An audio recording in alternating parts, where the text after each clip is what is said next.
Monsieur le Président, Monsieur le Secrétaire général des Nations Unies, distingué délégué, j'ai l'honneur de transmettre, au nom de Son Excellence le capitaine Ibrahim Traoré, président du Faso, chef de l'État, le salut fraternel du peuple burkinabé.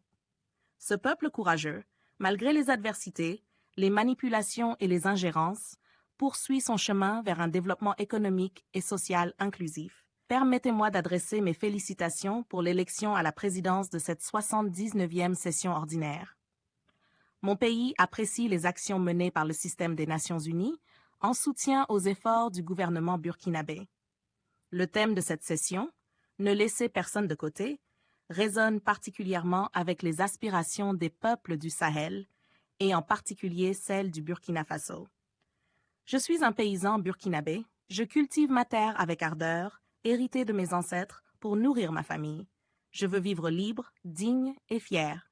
Je suis une femme, une mère, dotée de force, prête à tout pour le bien-être de mes enfants.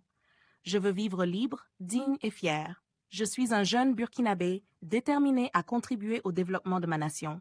Je veux vivre libre, digne et fier.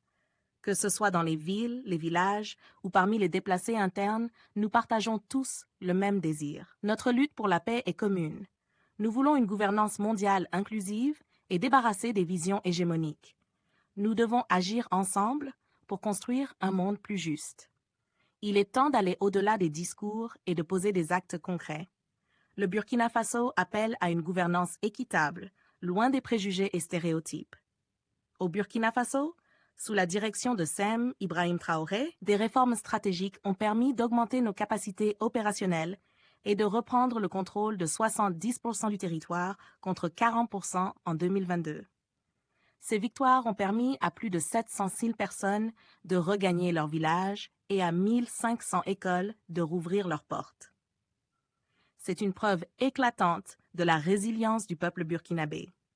Cependant, malgré ces succès, une campagne de dénigrement contre nos forces est orchestrée pour saboter notre combat légitime. Nous ne céderons pas.